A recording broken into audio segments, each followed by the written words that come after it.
They tied the rope around our necks, the crowd cheered, and the sheriff called it justice. We weren't killers. We weren't thieves.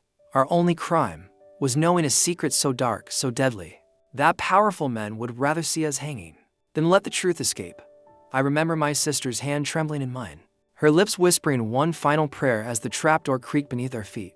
Death was a breath away, until a single gunshot split the air. A man rode into that square rancher no one truly knew, and in that moment, he did the unthinkable. He defied the noose, defied the law, and risked his life to save ours. But what he gave us that day was only the beginning of a story soaked in blood, betrayal, and sacrifice. And before it was over, that secret would change everything. The wind carried the scent of dust and fear that day, a scent I would never forget for as long as I lived. They said the prairie was endless, but when a rope tightens around your throat, the world shrinks to the size of the noose. I remember the wooden beams above me, the jeering faces below, and the way the sun scorched my skin, as if heaven itself had turned its face away. We were guilty, they shouted, guilty of knowing something we were never meant to know. And for that single truth, we were sentenced to hang. It all began with whispers. Out in the frontier, whispers travel faster than bullets. A few words carried through saloons, down muddy streets, past wagons, and into the ears of men who thrived on fear. The secret wasn't ours to begin with. We stumbled upon it uninvited. But once we knew, there was no turning back. And from that moment on, our lives were worth less than the dirt under our boots. I was young, still foolish enough to believe that justice held weight in a land like this. My sister beside me clung to hope tighter than I ever could. She whispered prayers beneath her breath, trembling hands gripping mine as if she feared letting go would deliver her straight into hell. The men who dragged us to the gallows had no mercy in their eyes, only greed and desperation. They weren't hangmen by trade, they were protectors of a lie. A deadly secret buried beneath years of silence, one they'd kill to keep hidden. The crowd gathered in the square, drawn not by duty, but by the twisted lure of spectacle. Children clung to their mothers, old men leaned on their canes, and ranch hands tossed coins in the dirt to gamble on how long we'd kick before death claimed us. No one dared to ask what sin we'd committed. They didn't want the truth. They wanted the show.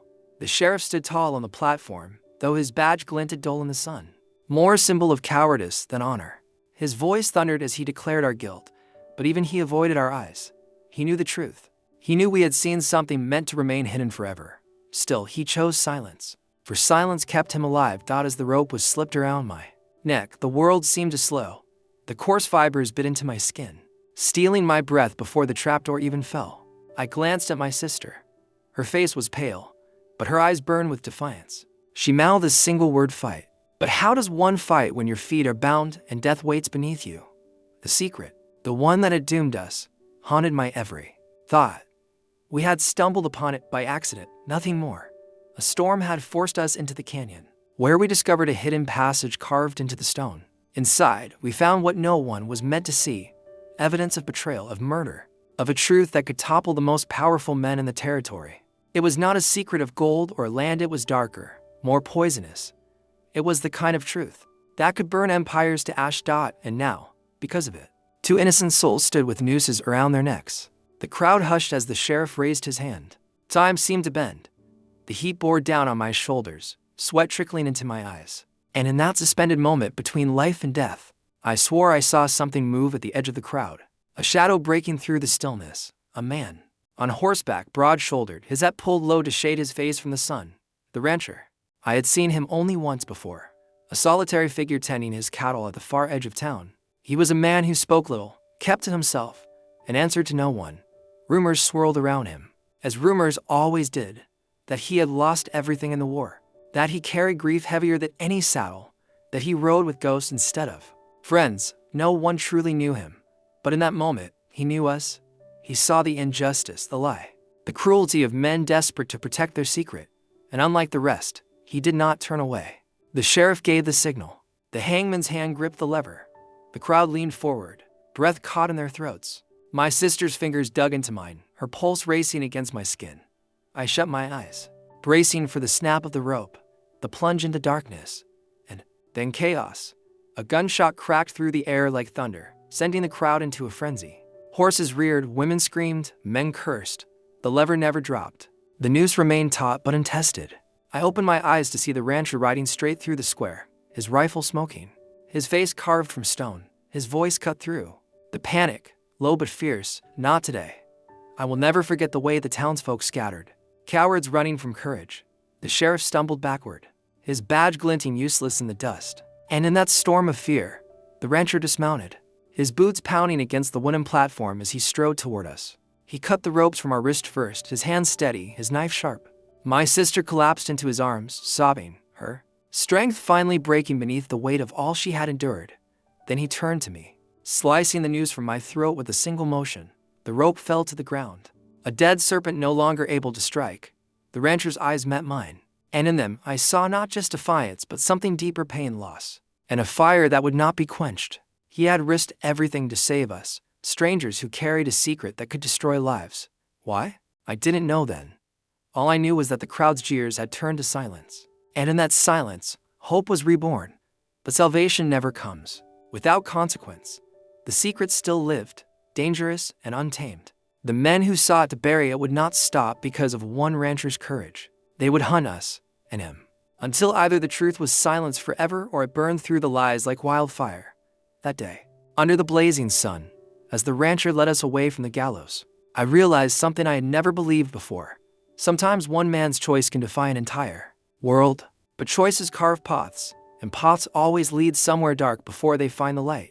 And so our story truly began not with the news, not with the fear, but with the moment a rancher decided that lives were worth more than the secrets of powerful men. The town faded behind us, but the echoes of that day clung to my ears, the crack of his rifle, the silence of the crowd, the sheriff's face pale with fear.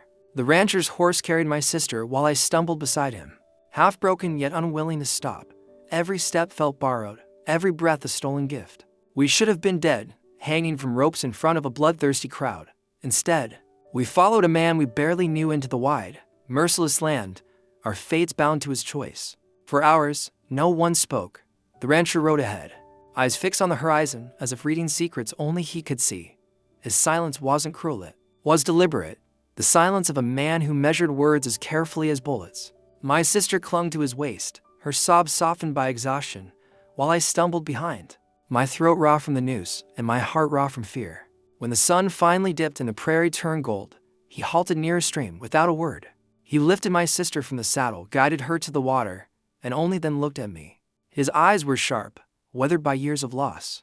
But there was something else, something that burned even brighter than the memory of gallows. You saw something, he said simply.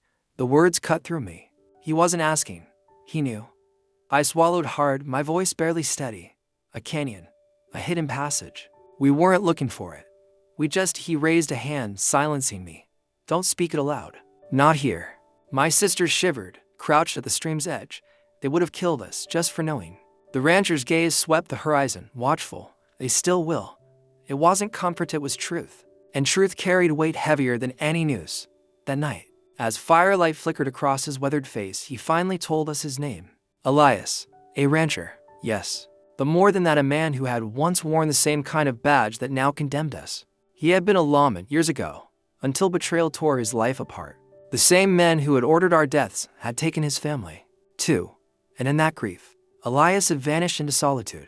But solitude hadn't dulled his rage. It had sharpened it. You're not the first they tried to silence, Elias said, staring into the flames. And you won't be the last. That secret you stumbled on, it's older than both of you. Older than this town. They'll burn the whole territory before they let it see daylight. I leaned closer, my voice hushed. Then why save us? You risked your life for strangers. He lifted his eyes to mine, steady as stone. Because no one saved mine. The fire cracked, and silence fell heavy. My sister wept quietly, not from fear this time, but from the weight of understanding. Elias hadn't saved us because we were special. He saved us because once he had been us. And now, he would not stand by while history repeated itself. But courage has a price. At dawn, Elias's instincts proved true.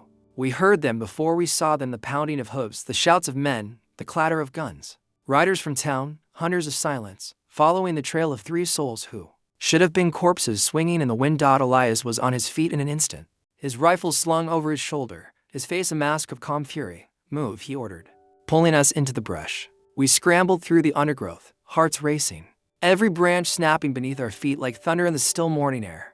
They won't stop, Elias muttered, guiding us toward higher ground.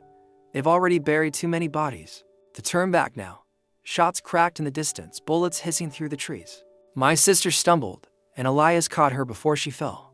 I glanced back and saw them, men with hardened faces, riding fast, eyes blazing with the kind of hatred that only fear breeds. They weren't hunting us because they hated us. They hunted us because we carried truth. We reached the ridge, breathless, the world opening wide below.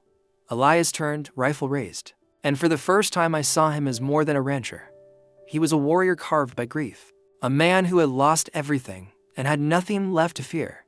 His first shot echoed through the canyon, sending one rider tumbling from his horse. The others cursed, scattering, but still pressing forward. Keep moving.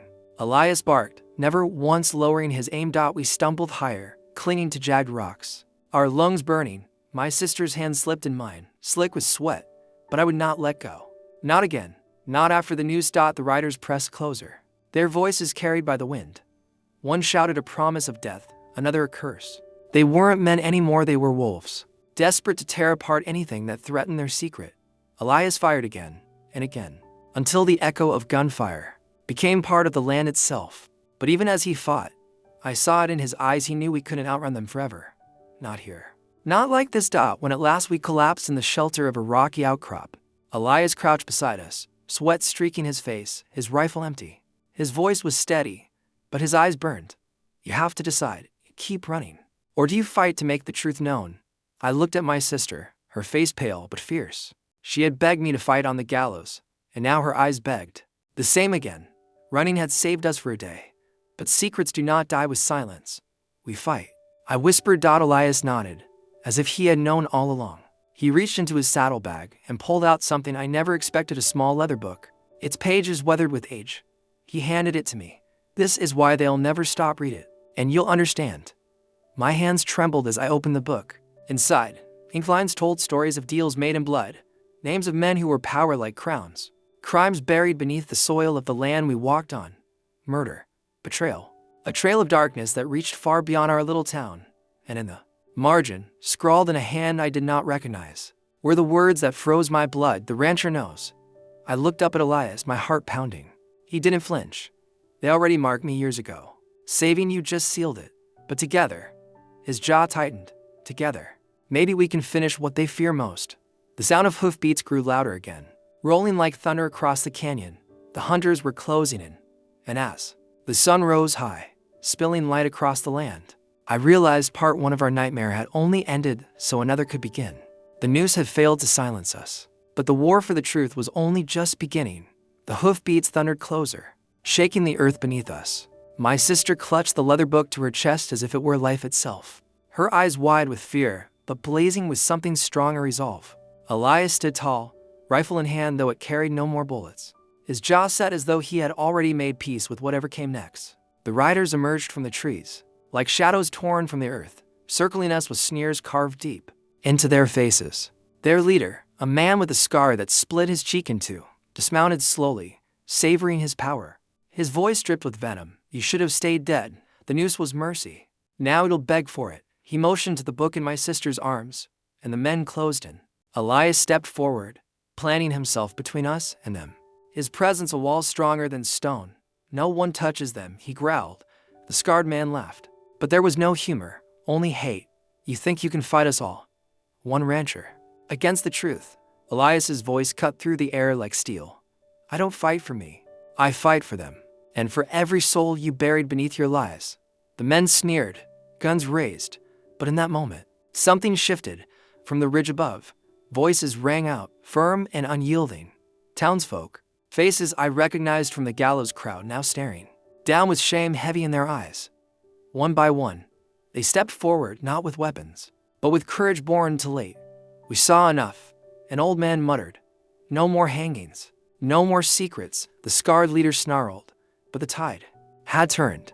For the first time, his men hesitated, their certainty crumbling under the weight of truth too large to bury.